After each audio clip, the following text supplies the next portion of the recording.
What is going on, Senpai Squad? Welcome back to a brand new video. Today we've got the review for Boruto episode 83. Now I should probably say straight away that I genuinely really enjoyed this episode, which I know a lot of people really didn't, which kind of shocks me because I thought this was one of, if not the best episode of the arc.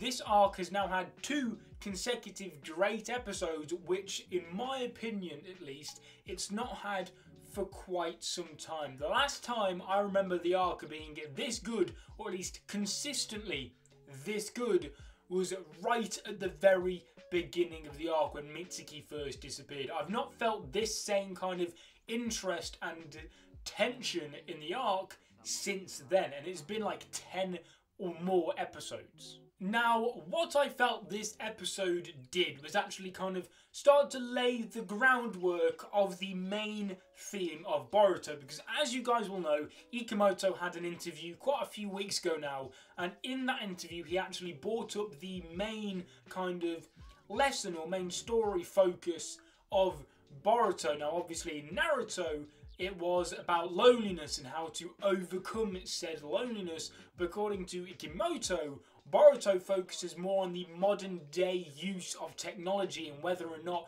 it's got good or bad uses, and puts that into effect for the story, which obviously we've seen with the Shinobyware, the ninja tech from the Leaf, and we saw kind of another version of that in today's episode, or within this arc, in the form of the Akuta, which are kind of scientifically created ninja tools essentially that are used to sacrifice themselves in battle instead of the newer generation, because the newer generation, according to Ohnoki and actually other characters, this is something Ohnoki was getting a lot of slack about, saying, you know, why doesn't he trust the new generation, you know?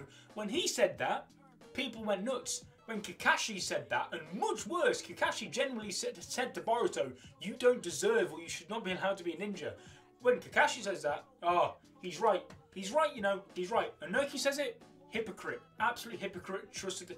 I don't understand it. He's not the only person to not have faith in the newer generation. Plenty of other characters have done it. The Leaf created ninja tech to aid that development of the younger generation. Ohnoki's just doing the same thing here, but instead of ninja tech, he's created the Akuta. So I fail to see the difference. Now I'm not saying it's a good reason, and I'm not saying that's the right reason that Ohnoki should be doing this, but you know, the similarities are there, and people, like some fans are like, didn't have a problem with ninja tech, and they've got a hatred for Ohnoki's reasoning for creating the Akuta and doing all this. I just can't get my head around what the difference is. So yes, Ohnoki's reasoning may not be perfect, and if it was, there would be no point of this arc. The whole point is that Ohnoki's reasoning for creating the Akuta is meant to be flawed, because he's meant to essentially be the bad guy of the arc, or have bad intentions despite them being good. We've seen this plenty of times, you know.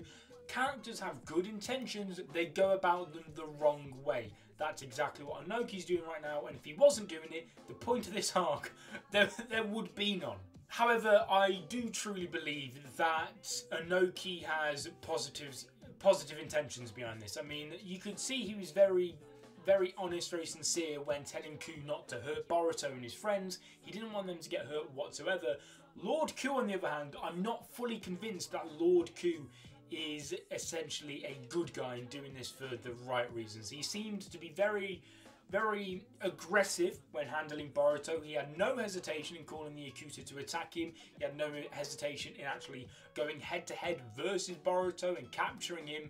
So Lord Ku, I still believe, is going to be the main villain of all this. He's going to be the true bad guy. I feel as though Ohnoki's just kind of like someone who, like I said, has good intentions, just going about them the wrong way. So I think Ohnoki will get brought onto the good side at some point towards the end of this arc, where then Lord Ku will be kind of left as the main antagonist of the arc. Also, it's really nice to see Lord Ku using particle style, because it's such an incredible jutsu that we never ever see. So I feel as though it's going to make for some very interesting fights. And he seemed very, very strong. Like, Lord Ku was mad quick, and I believe that, you know, he's too much for Boruto and his friends to take on. Yes, they could probably take him on and put up a good fight together as a team, but for example, Boruto one-on-one and Lord Ku is not going to happen. So I feel as though we could see a really, really cool fight towards the end of this arc, where maybe it's the Kuta versus Boruto and his friends, and then you got Lord Ku versus Konohamaru. I think that'd be really, really interesting. And I also hope that happens purely for the fact that Konohamaru needs some love, because he's meant to be this all-powerful great ninja, you know, and so far, unfortunately, he's been fodderized occasionally in the anime. I want something as hype as when, if you remember Team 7's first mission, when Konohamaru blasted out that Rasengan. Oh, the hype I had for Konohamaru then was off the charts. I want something at that level again. We don't even know if Konohamaru's has Sage Mode. Whip out Konohamaru Sage Mode and let's get to business. Another thing which I was hoping would kind of get brought up again in this arc was Mitsuki's curse mark, because I don't know 100% what the trigger for this curse mark was, because at first I was like, if anyone sees the Sage Mode, then Mitsuki will self-destruct, but I also thought that can't be right, otherwise there's a big inconsistency in writing, because Urashiki has seen Mitsuki's Sage Mode. We've seen Shino. We know Shino's seen Mitsuki's Sage Mode during the Genin exams. That's at least 2 people that have witnessed the Sage Mode. So whether or not it's inconsistent writing, because obviously all of this actually happened before we learned about his curse mark, or I'm getting the trigger for the curse mark slightly confused. But we do know now that, you know, the curse mark's kind of been discovered by that scientist who was with Lord Ku. I don't know his name. But I do feel as though, you know, there's going to be the end of this arc. I may not have been the biggest fan of this arc, because I've said at times, a lot of times, it's lacked a lot of tension and you just don't feel like, you know, it's going anywhere. But I feel as though if they put Mitsuki into a life-threatening position, you know, where he's activating his Sage Mode, his curse mark's going to blow up, and just so much is going on, I think it would be a fantastic climax to a very on and off arc. But no, I definitely do think Mitsuki's going to go Sage Mode at some point, probably during the end of this arc, purely for the fact that if you've got an arc about Mitsuki, his Sage Mode has been brought up briefly in the form of, you know, talking about Orochimaru and his secrets with the curse mark.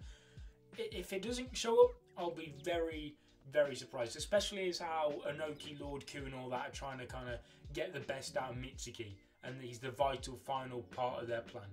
Mitsuki Sage Mode has to be a thing, and I'm really wondering whether or not in this arc Boruto and all of his friends are actually going to learn about Mitsuki Sage Mode, because if that's the case, that'll be wild, because obviously in the manga they've got no idea. In fact, in the manga, apart from the original one-shot that Kishimoto drew way back when, Mitsuki's never even talked about, used, nothing regarding his Sage Mode. It's kind of been forgotten about in the manga, like a lot of things.